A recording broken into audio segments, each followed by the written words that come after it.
नमस्कार दोस्तों, आज हम आपको दिखा रहे हैं एक बड़ी खबर, जिसमें कि स्कूल के प्रधानाध्यापक ने अपनी हठधर्मिता के चलते एक बालिका को बिना कोई ठोस कारण के अपने पद का दुरुपयोग करते हुए टीसी पकड़ा दी गई। एक और तो प्रशासन बालिकाओं को पढ़ाने के लिए अनेकानेक प्रयास कर रहा है और बेटी पढ़ाओ बेटी बचाओ जैसे लुभावने नारे दे रहा है, और दूसरी ओर राजगढ़ जिले के माचलपुर नगर के समीपवर्ती ग्राम जिरियाखेड़ी के राधेश्याम पाटीदार ने ग्रामीणों के साथ स्कूल समय पर न लगने व प्रधानाध्यापक पप्पू लाल जाटव की हठधार्मिता की शिकायत ऊर्जा मंत्री प्रियव्रत सिंह से की, तो दूसरे दिन उन्हें बुलाकर उनकी बालिका की टीसी थमा दी और कहा कि अपनी बालिका को कहीं और पढ़ाओ। गांव वालों की शिकायत पर शिक्षक का अटैचमेंट उसी के गांव के समीप के गांव में कर उलटा उसे पारितोषिक दिया गया। जब इस बारे में जिला शिक्षा अधिकारी BS बिसोरिया से बात की तो उन्होंने भी गोलमोल जवाब दिया। अब देखना यह है कि उस बालिका को किस तरह न्याय मिल पाएगा और कब जिरियाखेड़ी के ग्रामीणों को ऐसे शिक्षक से छुटकारा मिलेगा।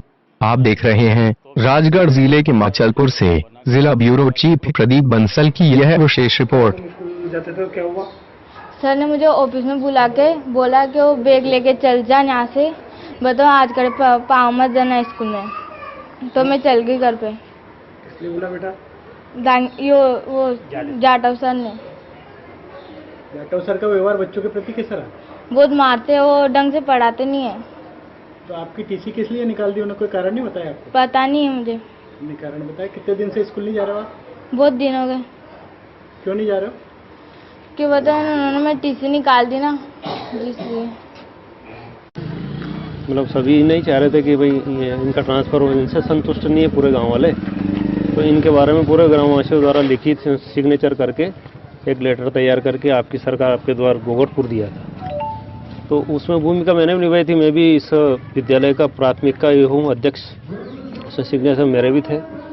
तो दूसरे दिन उनको जैसे जानकारी मिली तो मेरे को 24 तारीख को विद्यालय में बुलाया गया और मेरे को टीसी दे के कहा मैं टीसी दे रहा हूँ, आपको टीसी ले जाओ, आपको बालिका का भविष्य आप कहीं भी जा करके बनाओ। आपने टीसी मांगी थी क्या उनसे? मैंने नहीं मांगी, ना सिग्नेचर किए ना टीसी मांगी। आपने कुछ आवेदन दिया? नहीं, कुछ नहीं दिया ना। मेरे को टीसी दे दी गया और आप विद्यालय से जाओ ऐसे बोल। शिकायत की उसके बाद उन्होंने टीसी निकाल के दी? शिकायत तो मैं सभी गाँव वालों के साथ में था और मैं 24 को बुलाया। मैं 23 को तो ये आपकी सरकार आपके द्वार में दिया था लेटर सभी गाँव वाले द्वारा। उन्होंने ही बुलवाया था आपको? हाँ, मेरे को बुलाया फिर 24 को फोन लगा के बुलाया मुझे। अब आपकी बच्ची कहाँ पे? बच्ची घर पर ही है जब तक वो उनका कुछ नहीं हो जाता। तो पप्पू जाटव या प्रभारी या HM थे, उनका व्यवहार बच्चों के प्रति कैसा रहा? अच्छा नहीं है सर, खराब उनका व्यवहार बच्चों क्या करते थे वो? मतलब कैसा क्या है? गांव के लोग भी उनसे संतुष्ट नजर नहीं आते हैं, ऐसा क्या था? हाँ तो सर वो हर काम में उनकी मनमानी करते हैं और जो भी गांव वाले कुछ भी बोलते हैं तो उनको कहता है कि पप्पू लाल जाटव की कलम चलती है यहाँ पर, और किसी की कुछ भी नहीं सुनते हो। ये जो स्कूल की दीवार टूटी हुई है, लोग बता रहे हैं कि उनके द्वारा तोड़ी गई है। हाँ, उनके द्वारा तोड़ी गई, मेरे सामने तोड़ी गई सर। वो तो मैंने बोली उनसे तो वो बोलते हैं कि हम करवा देंगे और बड़ा गेट रखवा देंगे। मेरी गाड़ी आई है अंदर, उसे साल भर हो गए सब। और ये जो राधेश्याम जी की बच्ची का प्रकरण है, हाँ ये सही है? सही है सर, बिल्कुल सही है। इसमें शिकायत करना आप भी गए थे क्या? शिकायत करने सिग्नेचर किए थे सब हमने, तो पूरे गांव वालों ने। उसी की वजह से उन्होंने बच्चे को निकाला क्या? हाँ सर, उसी की वजह से बच्ची को निकाल दिया उन्होंने। विद्यालय आते हैं समय पे? वो आते थे जब यहाँ थे? नहीं, वो टाइम पे नहीं आते सर, टाइम टू टाइम नहीं आते बिल्कुल भी। कभी लेट आते, कभी जल्दी निकल जाते। गाँव वालों की क्या डिमांड है? हमारी यहाँ से उनको ट्रांसफर किया जाए सर। ये जो अटैचमेंट कर रखा है वो तो नहीं, उससे हम संतुष्ट नहीं है सर, उनसे हम संतुष्ट नहीं है गांव वाले बिल्कुल भी। उनका व्यवहार अच्छा नहीं है। पप्पू जाटव वाला क्या प्रकरण है? हाँ जी सर, उनकी ये कंप्लेंट आई थी इसमें लोक कल्याण शिविर में भी। तो गांव वालों ने मांग की थी कि इनको यहाँ से स्थानांतरण किया जाए और पप्पू जाटव ने उन्होंने भी लिख के दिया कि मुझे दूसरी जगह स्थानांतरण कराया जाए। तो मैंने ये सारा जो प्रकरण है ये बना करके वरिष्ठ कार्यालय को DO साहब को उचित कार्रवाई के लिए भेज दिया सर। मैं एक बालिका की टीसी उन्होंने उसके पिता से चलते बुलाकर दे दी, उसके बारे में आपको क्या कहना है? जी मैंने, हाँ, जैसे ये कंप्लेंट मेरे पास आई मैंने तुरंत उनसे स्पष्टीकरण मांगा, तो उन्होंने लिखित में ये बताया कि पालक के जो वो गार्जियन है मेरे पास आए और वो कहने लगे कि मेरी बालिका की टीसी निकाल दीजिए, ऐसा उनने अपने स्पष्टीकरण में दिया है। और 2 शिक्षकों के उसमें साइन भी, हस्ताक्षर भी मतलब करके दिए साक्ष्य के रूप में। मौखिक रूप से किसी दे सकते हैं क्या? नहीं, मौखिक रूप से नहीं दे सकते सर। इसमें मैंने बताया स्वयं उनको, मैंने आपने जो दिए तो ये गलत दिया है, ये आपने को लिखित में लेना था संबंधित से। बालिका के पिता का कहना है कि मैंने 23 तारीख के दिन की शिकायत मंत्री जी से की जी और 24 तारीख के दिन उन्होंने बुला के मेरे को टीसी दे दी कि आपकी बालिका को कहीं और पढ़ाएं, जी अच्छी गतिविधियाँ चलती है और अच्छे शिक्षण होता है। इसके बारे में क्या कहेंगे? तो जैसे उनने मतलब मुझे बताया तो तुरंत मैंने एक्शन लिया ना सर उनका।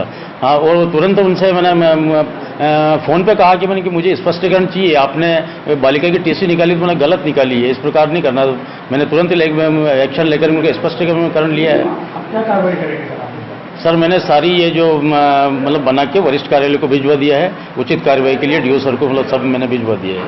सर ये जो अटैचमेंट किया गया है, जी खेड़ी उनका मूल का गाँव है और उनका कुंडी खेड़ा अटैचमेंट किया गया जी जो कि एक तरह से उनको पारितोषिक दिया गया है। जी इसके बारे में क्या कहेंगे? जी, ये जो ये डीओ साहब ने आदेशित किया था संकुल प्राचार्य को कि यहाँ जहाँ भी रिक्त जगह हो, खाली जगह हो, इनकी अभी अब व्यवस्था कर दें, तो ये संकुल प्राचार्य के द्वारा किया गया है डीडी साहब के आदेशानुसार से। अभी क्या है सर, वो जैसे उनके पिताजी आए थे टीसी के लेने के लिए कि भाई आपका स्कूल टाइम से नहीं लगता है, टाइम से बंद नहीं होता है। तो मैंने कहा यार हमारे वो पीटीए के अध्यक्ष भी हैं, तो भाई मैंने कहा यार आप इतने दिन से ये समस्या हमें बताते कि आप स्कूल टाइम से लग रहा है कि नहीं लग रहा है। तो उन्होंने कहा कि सब मुझे टीसी दे दो। मैंने उनसे बोला कि भाई अपने को आप मुझे आवेदन बना के दे दो। तो उनने कहा कि भाई अपन सब एक ही हैं और आवेदन की कहीं ज़रूरत नहीं है सर, वो रात दिन अपन एक ही जगह में, मेरा पीटीए का अध्यक्ष भी था सर, बात माननी पड़ती है। ये हुआ। और जब मैंने टीसी बना के, मेरे स्टाफ साथी जो क्लास में थे वो लोग आए और उनने भी ये पूछा सर टीसी क्यों बना रहे हो आप? तो मैंने कहा भाई ये अपने अध्यक्ष महोदय मांग रहे हैं और अब मैं टीसी बना के दी। मैंने कहा यार उसी पे साइन कर दो, तो वो उठ के चल दी है। सर बालिका आरोप लगा रही है कि मुझे बैग लेके बुलाया और कह दिया कि 5 के बाद पाँव मत रखना। तो ऐसा क्या है सर? ऐसा कुछ भी नहीं है, ये सब जातिगत भेदभाव की वजह से हो रहा है। बाकी मुझे पिछले 14 साल से मैं वहाँ सेवा दे रहा हूँ और मेरे स्कूल में सिर्फ पाटीदार समुदाय की एक ही बालिका थी, बाकी सारे एससी के लोग हैं। पिछले 14 साल में जो पाटीदार के लड़के मैंने पढ़ाए, मैं पिछले 14 साल से गणित और वहाँ अंग्रेजी का जो कोई टीचर नहीं था, तो जैसे तैसे मुझे याद थी ऐसे अंग्रेजी मैंने उनको सिखाई और मेरे पढ़े हुए कम से कम 15 बालक वहाँ सरकारी नौकरी, शासकीय और अर्धशासकीय नौकरी कर रहे हैं, वो भी पाटीदार समूह के। लेकिन जब इंग्लिश मीडियम का जो दौर चला तो सारे बालक वो तो वहाँ चल गए और वर्तमान में उनका एक भी बालक नहीं है। टोटल समुदाय, गरीब समुदाय के बालक मेरे पास हैं, मैं उनकी कर रहा था। बाकी ऐसा जो बालिका बोल रहे ऐसा कुछ भी नहीं है। बालिका के पिता का कहना है कि उन्होंने 23 तारीख को देवर सिंह जी की चीज जो आपने ऊर्जा मंत्री है उनसे आपके शैक्षणिक गतिविधियों के बारे में शिकायत की, उसको लेकर आपने 24 तारीख को उनको बुला के टीसी थमा। नहीं, ऐसा कुछ नहीं सर, भाई वो तो शिकायत का दौर है सर। अपनी सरकार अपने द्वारा ये कार्यक्रम सरकार ने आयोजित किया था, मंत्री जी का कार्यक्रम है, मंत्री जी भी उस चीज़ को सुनेंगे। शिक्षण का टीसी देने का क्या नियम है? टीसी अपन ऐसे ही दे देते हैं भाई? कोई आवेदन नहीं, टीसी अपन ऐसे नहीं दे सकते, लेकिन जो मैं 14 साल से वहाँ उस गांव में रह रहा हूँ, मुझे जो आदर सम्मान मिला और जो मेरे साथ उनके मित्रत्व व्यवहार थे, इस कारण वो बात मैंने मान के, इनकी आंतरिक भावना मुझे याद नहीं, लेकिन मैंने उस बात को मान के वो टीसी दी।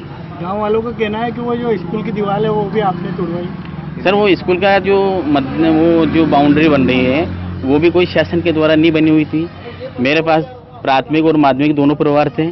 उस समय जो राशि आई थी प्राथमिक खंड की और माध्यमिक खंड की, उस राशि को मैंने एक खंड से तो मैं स्कूल का सामग्री खरीदता था, दूसरे खंड से मैंने उसको एडजस्टमेंट करके वहाँ कुत्ता कुत्ती और जानवर आने जाने का, इसलिए वो राशि वहाँ से हमने एडजस्ट करके उसको दीवार करवाया था। ठीक दीवार करवाया था। अब आवश्यकता ये पड़ी कि जब आंगनवाड़ी केंद्र आया तो ट्रैक्टर आने जाने की दुविधा हो रही थी। लेकिन तो वहाँ शौचालय भी तो जर्जर हो रहे हैं, उनके फाटक टूट रहे हैं। नहीं तो ओरिजिनल वाला दूसरा अलग है ना, वो तो सार्वजनिक शौचालय पीछे की साइड में, जो ओरिजिनल शौचालय अभी हमारा जो लोकसभा चुनाव और विधानसभा चुनाव वो सारी चीज़ें कंप्लीट है।